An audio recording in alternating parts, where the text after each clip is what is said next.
National Herald का नाम सुनते ही आज कांग्रेस पार्टी के पूरे इकोसिस्टम में सेंसेशन होने लगते हैं।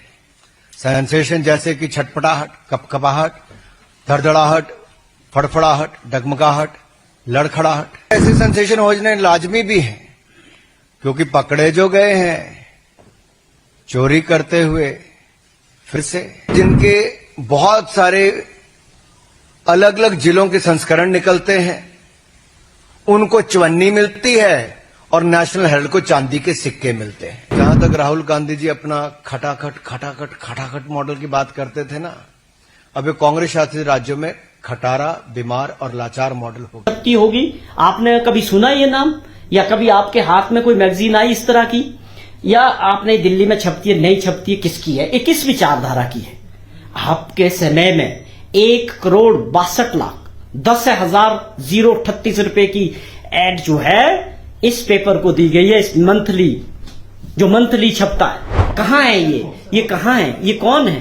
कौन सा दैनिक पेपर है ये जयराम जी से मेरा सवाल। फिर आ गया जी एबीवीपी शिमला मैगजीन एबीवीपी। आप सभी जानते हैं कि एबीवीपी क्या चीज है। और आजादी के बाद आज तक अगर आप कांग्रेस का देखेंगे, एक नहीं अनेक घोटाले सामने आए, लेकिन ये अपने आप में एक ऐसा मॉडल है जो किसी के गले नहीं उतर रहा। आप मीडिया से बड़ी संख्या में आज सुबह सुबह यहां पर आए हैं।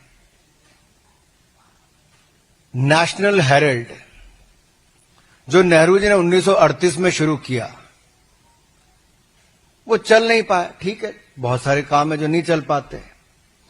2008 में ऐसी परिस्थितियां हो गई कि नहीं चल पाया। ऐसी कौन सी मजबूरी हो गई एजेएल के लिए जो नेशनल हेराल्ड को छापते थे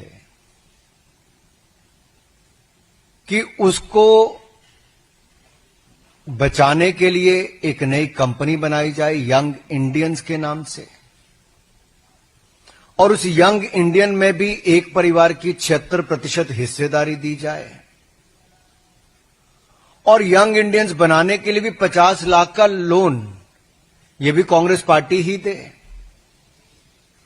और ये लोन 50 लाख का क्यों दिया गया? एजेएल को खरीदने के लिए। यानी कि कांग्रेस पार्टी एक तरफ से 50 लाख का लोन देती यंग इंडियन को बनाने के लिए, दूसरी तरफ से एजेएल है जिसके ऊपर कर्जा है, और कर्जा भी कांग्रेस पार्टी का 90 करोड़ का है, लेकिन संपत्ति 2000 करोड़ की है। और मजेदार बात यह है कि यंग इंडियंस के बनने के बाद मात्र 50 लाख रुपया देकर 2000 करोड़ रुपए की संपत्ति यंग इंडियंस के नाम पे हो जाती है, मात्र 50 लाख रुपया देकर। और जो बकाया 89.50 करोड़ 99 करोड़ 50 लाख रुपया जो बाकी था, वो कांग्रेस पार्टी माफ कर देती है। अब सवाल खड़ा यह होता है, क्या कांग्रेस पार्टी लोन दे सकती है? क्या कोई पॉलिटिकल पार्टी लोन दे सकती है? सबसे पहला सवाल तो यही है। और लोन दिया तो क्या उस पर ब्याज भी लिया जाता था कि नहीं लिया जाता था?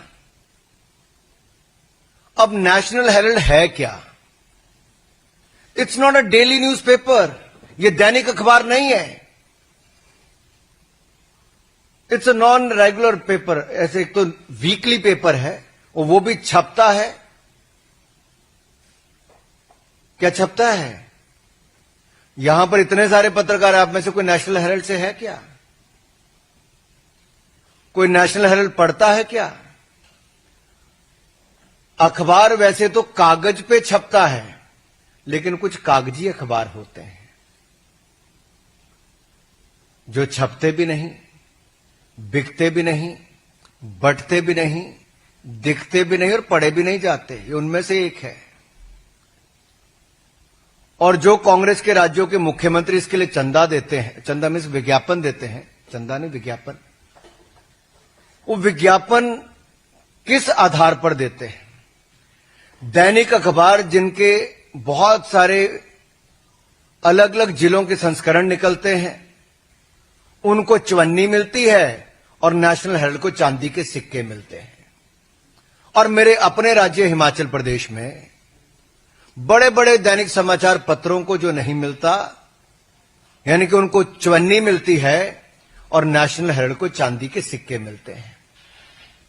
और वहीं पर प्रदेश के मुख्यमंत्री जिन्होंने बड़े बड़े वायदे किए थे या कांग्रेस पार्टी ने, वो 10 गारंटियां आज तक पूरी नहीं हुई। न महिलाओं को पैसे मिले, न डीए की किश्त मिली, न बाकियों को गोबर खरीदा गया, न दूध खरीदा गया, जो दाम देने थे वो भी नहीं दिए। उसके लिए पैसा नहीं है, लेकिन नेशनल हेराल्ड को विज्ञापन देने के लिए पैसा है। वहां बोला गया कि जी ये अखबार ही नहीं छपता, नेशनल हेराल्ड अखबार नहीं छपता है। नेशनल चैनल पे झूठ बोला गया, शिमला में झूठ बोला गया, दब के इसको प्रोपेगेंडा करके कल नेशनल चैनल्स की न्यूज बनाई गई कि नेशनल हेराल्ड अखबार छपता ही नहीं है। भाई साहब, मेरे पास तो दिल्ली आता है, मेरे वीकली, मेरे पास तो दिल्ली अपने ऑफिस में भी आता है, और ये मैं आपको दिखा दूं कि ये नेशनल हेराल्ड है। ये छपता है कि नहीं छपता? अब मैं जयराम जी को भी जरूर भेजूंगा, अगले हफ्ते से पक्का भेजूंगा, और मेरी कोशिश रहेगी कि अनुराग ठाकुर जी के घर भी जाएगा अगर वो पढ़ना पसंद करेंगे। ये वीकली आता है भाई साहब, ये हिंदी में भी छपता है और इंग्लिश में भी। हिंदी में इसका दूसरा नाम है, वो भी मैं आपको दिखाने जा रहा हूं। ये मैं किस लिए दिखा रहा हूं, इसका कारण क्या है? आखिरकार आप झूठ बोल के कितने दिन तक लोगों को गुमराह करोगे? आपके जो असली मुद्दे हैं लोगों के, जनता के, उस पे आप बात करना नहीं चाहते। झूठ बोल बोल के मीडिया के जरिए लोगों को खराब कर रहे हैं, प्रदेश के लोगों को खराब कर रहे हैं, सरकार को अपना काम नहीं करने दे रहे, केवल इसलिए कि आप सत्ता से बाहर हो गए। ये बहुत शर्मनाक बात है। हमने जो भी बात की उसका आधार है हमारे पास, उसका सबूत है, डेटा है, हर चीज है। जब मर्जी चाहे जिस मर्जी प्लेटफॉर्म पे हम इनके लिए जवाब देने के लिए तैयार है। मेरी आपसे प्रार्थना है कि ये आप जरूर दिखाएं कि किस तरह से आपने झूठ बोला, और नेशनल हेराल्ड कोई पेपर नहीं है, छपता नहीं है।